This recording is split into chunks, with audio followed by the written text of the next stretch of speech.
truth be told, so many people right now are talking so much about AI without actually understanding what really is the best thing to do, without actually knowing or without actually even trying.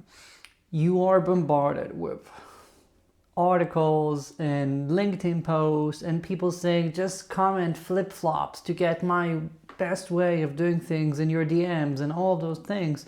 But so many people are just faking it. In the past few months, I've had hundreds of hours of discussions with tech leaders all over the world, and I've decided to sum up everything that I'm seeing, hearing from people when it's not on LinkedIn, when it's not for show, but when we're actually two people speaking privately, to aggregate all that and share what I'm seeing in the hopes of helping you understand what's actually happening without all of the social media filter layer that's making things seem usually much brighter than it actually is. We can start with the bottom line right now. It's not too late if you feel like you haven't gotten where you should have been by now. And two, whatever seems like the best case scenario will change, which only adds to the fact that it's not too late. I've been doing these calls over the past few months, and a few months ago, like at the end of 2025, people were just talking about Cursor. Now no one even remembers what's Cursor. Everyone's doing Cloud Code. And of course, now I'm starting to hear people talking about Copilot. So whatever you feel like is the one right thing that you're missing out on, even if you're missing out on something right now, it doesn't mean you're doomed. It doesn't mean that this is going to be the one true way of doing things in the future, not even necessarily in the next couple of months. So it's not too late. Let's start covering exactly what I'm seeing, so maybe you can get a bit more optimistic and learn where to actually put your attention to. By the way, if you're new here, hi, I'm Aviv Ben-Yosef. I'm a tech executive coach and consultant, and I help people just like you create teams worth leading, because that's too short to lead a mediocre team. And in this video, we're gonna be trying to at least uncover what's actually happening, okay? What people are actually seeing and not what they're feeling good about sharing online. And I will start, first of all, with the noise trap. There's no denying there's just so much noise. And when it comes to the signal to noise ratio, right now, things are incredibly hard to actually understand where you should be putting your attention or not. We are bombarded with information. A lot of it is actually AI generated. I'm starting to get the itches because if you've read enough of it, you start noticing that there are like certain tics that LLMs seem to have. Like, it's not but They have this template that for some reason they always come up with when you're telling them you're writing something on LinkedIn, or that sort of stuff. And when you start picking up on the fact that all of a sudden a lot of people start to sound way more similar, you start to get the itches. And for me, that's actually, well, it's annoying because I try to actually use LinkedIn as something useful, but I might be wrong in that assumption. But it is helping me understand that a lot of people are just, going through the motions. They're doing what they think is actually the right thing to do without actually understanding it. So all of us who feel like, okay, what's actually happening? Am I the only one that doesn't understand things, that doesn't feel like everything's amazing?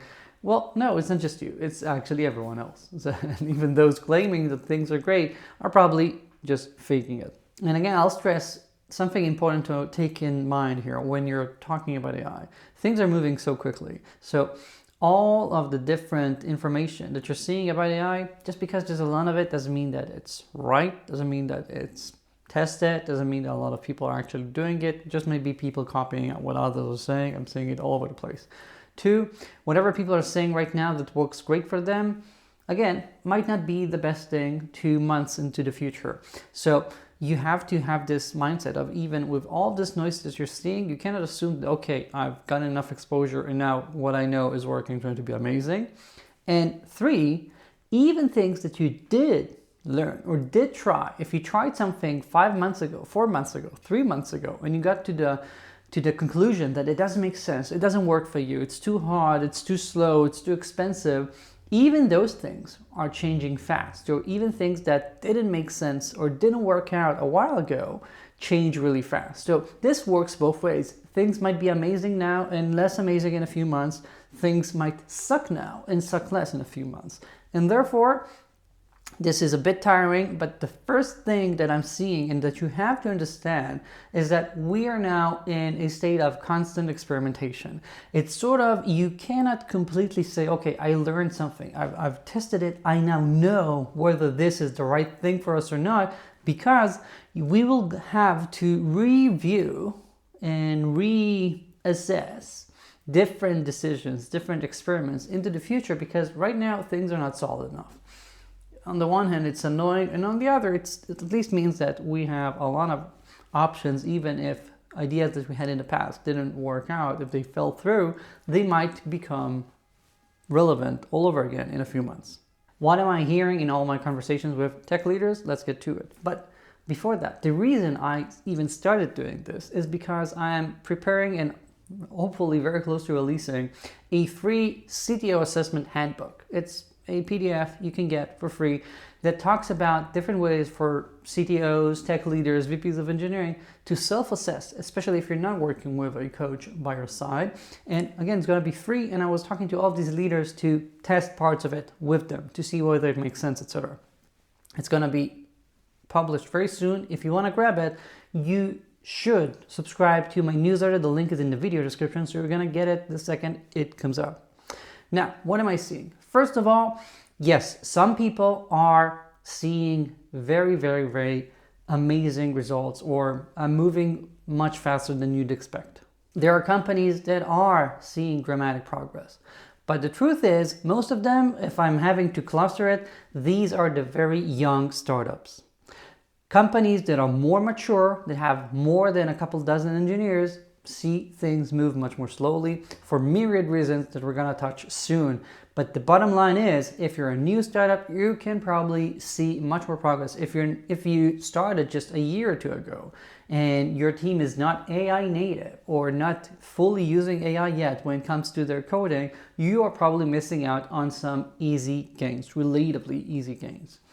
So for them, yes, the impact is substantial and also something that can be seen fast. Second, it's not too late. I've had conversations with several people who felt like they were joining this whole thing too late because they joined it a year ago. They joined it 8 months ago, 6 months ago, 2 months ago, last week. Doesn't matter. The truth is that you can now start doing the transition, start having more experiments going on, start finally giving your people something that's usable when it comes to the access to these tools, and still see great results. Don't give up. Don't assume that just because you haven't done it, you will never have something solid. It will take too long, whatever. I've seen people who have said this, and therefore I'm taking the time to ensure that there's a rebuttal in this video.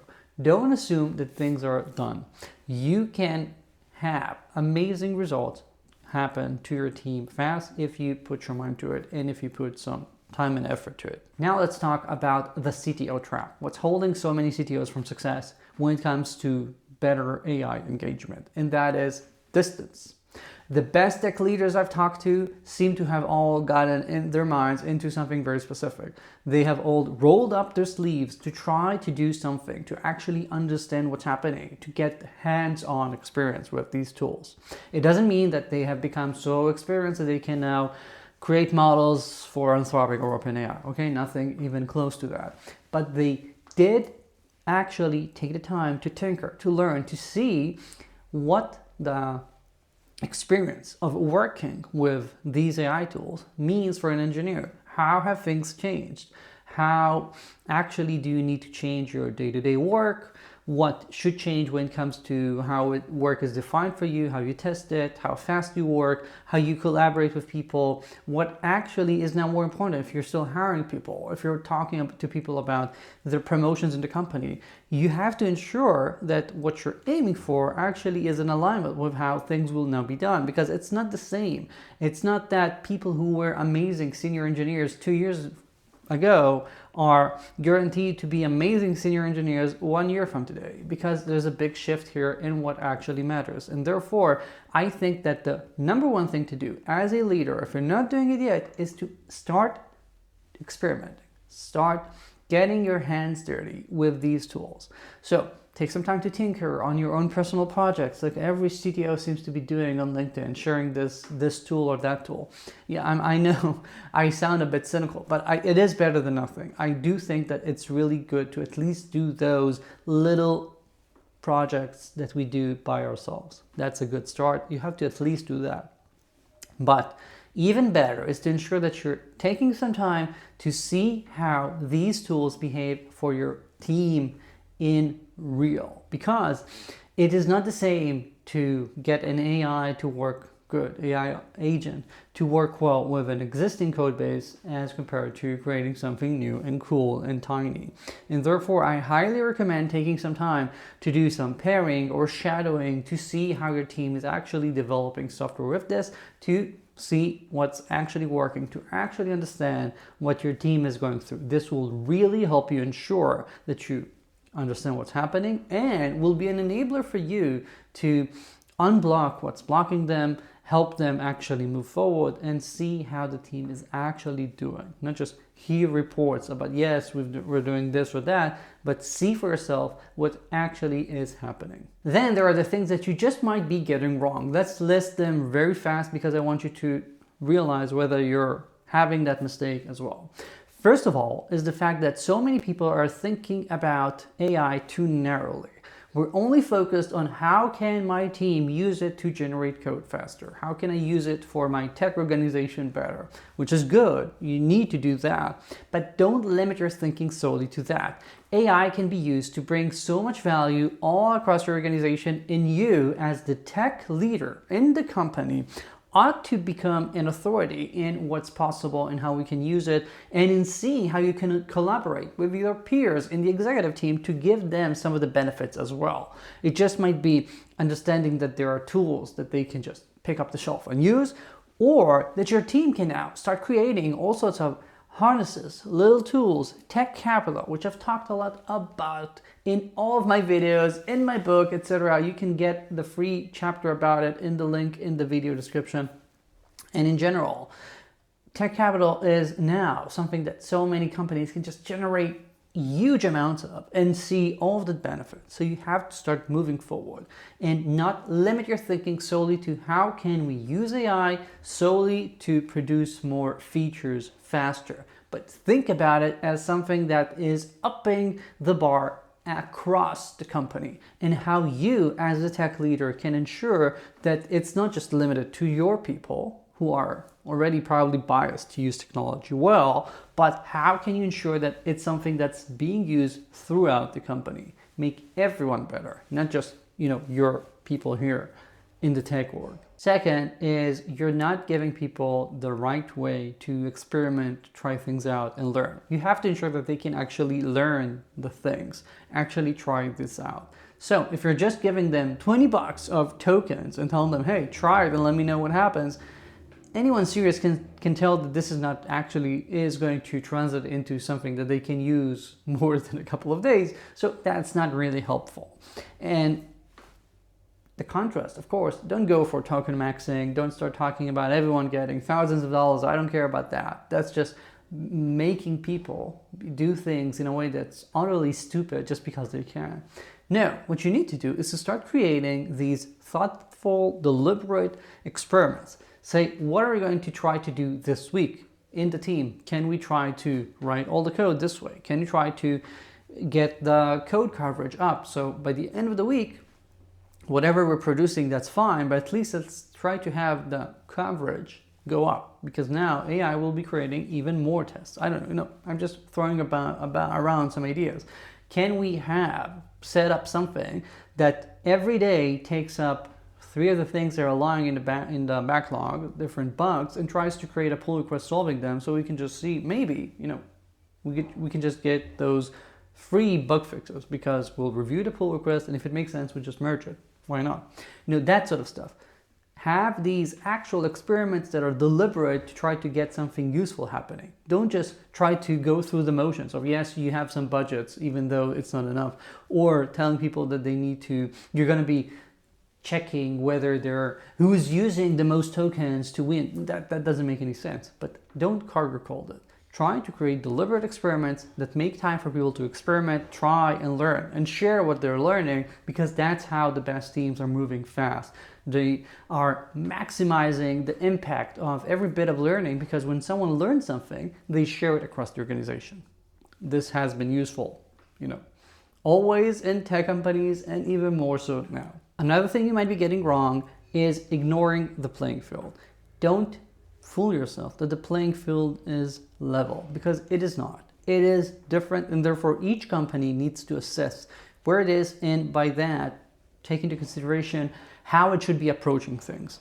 Yes, new companies, young companies are much better suited to start benefiting from AI than more mature ones, because they have smaller code bases, because they're starting from scratch, etc. So don't assume that what works for one type of company would work for the others. You have to ensure that you're, comparing oranges to oranges and not apples to oranges. Also, not all tech stacks are equal when it comes to coding agents. There are things that coding agents can do amazingly well, and others where they are not as good. So it just might mean that you need to review your tech stack and decide whether new code will be done in that way or another way. I've seen companies that were, using myriad different setups that have decided that from now on, we will minimize the amount of different options that we have for new microservices, for example, because we're seeing that some of our choices are not as well equipped to be used with AI as opposed to others.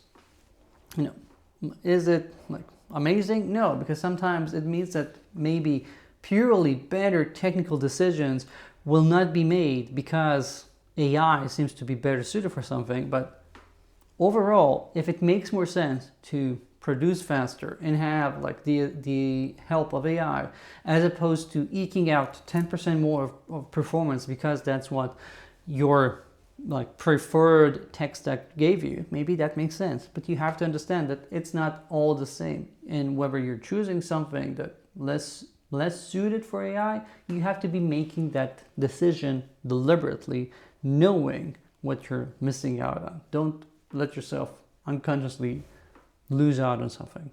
Don't fix only the bottom of the funnel. A lot of people are now saying that there's a new bottleneck. We're creating code so fast, but then we have code review, which is a nightmare. There's no amazing solution for it by now. In all of my conversations with tech leaders, I'm seeing all sorts of solutions, be it I'm not reading it, I'm just letting AI test it, and if the AI says, the code review is good, we're moving on, we're just creating a bunch of tests, we're only reading the tests, we're only reading the code that's important, and people are saying no. Who generated the code reads it, and then another person in the team reviews it. Everything's possible. There's a big spectrum here. You need to find the thing that works for you. It might not be even the same for each and every pull request. But I'm here to say that that's not the only bottleneck. In fact, we now have two bottlenecks, because engineering are generating code much faster than ever before. And we have the bottleneck after us when it comes to reviewing the code. But what happens with actually understanding what we need to do? We now have another bottleneck in front of us. And this is, in my opinion, even more important. I have a different video that I'll link to somewhere here on screen about the fact that seniors now cannot wait. You cannot say, I'm sitting here waiting for product to have the perfect specs because we're moving so fast. No, we now have to give senior engineers more product ownership and product mastery so they can make more of those decisions by themselves, because product cannot handle the new way of doing things as fast. They cannot produce so many specs in most companies. And therefore, the best solution is to make your engineers more product aware, closer to product work, at least your senior ones, so that they can collaborate and cover for whatever product can't keep up with. That's the only way to ensure that that bottleneck doesn't get your team so starving for work that it starts doing things that don't matter. And I think that it also makes senior engineers much more actual senior, because they're more connected to the business, to what's happening, and it's healthy. I think it would have been a healthy situation even without AI, but with AI, it has become a necessity.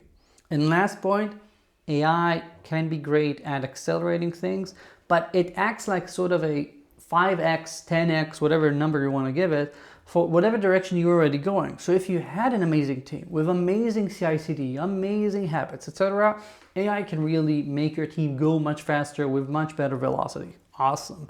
However, if your team were already so-so with quality problems, with creating code that's not that great, with having people do things that actually that's not exactly what product meant, etc., you're just going to be doing the exact same things, but 2, 3, 4, 5 times faster. That's it. It's not going to magically make you better. It's only allowing you to do whatever you were doing faster. So if you were digging yourself into a hole, you're just going to be doing it faster. And therefore, you have to ensure that you realign what the team is actually doing, so whatever it's doing makes sense. Don't allow it to just go into the wrong direction faster, because now they have a race car to race towards that wrong direction. Ensure that your team is actually doing the right things and doing it well before giving them these power tools that can just make things worse. I'm seeing it all over the place. For example, a client recently were in a situation where they were just producing with AI more and more code, but felt like nothing was getting better at all. And we realized that the main issue wasn't producing the code, it was the fact that they were lacking massively when it came to proper alignment, when it came to prioritization with the business part. And therefore, because things were not managed well, whatever they were doing was never like, the 20% of the job that would have gotten them 80% of the benefit.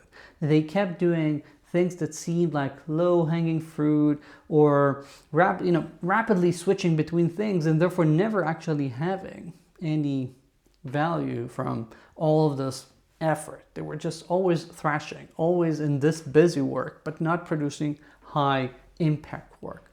When we took a second to realign the team, to give them more clarity and context, to create high-level objectives that the team can work on, things change dramatically. So it's all possible. Yes, some people benefit exactly right now from having some consulting or coaching, my email's in the video description, because they need this realignment to actually wield AI tools amazingly well, but you can do it yourself.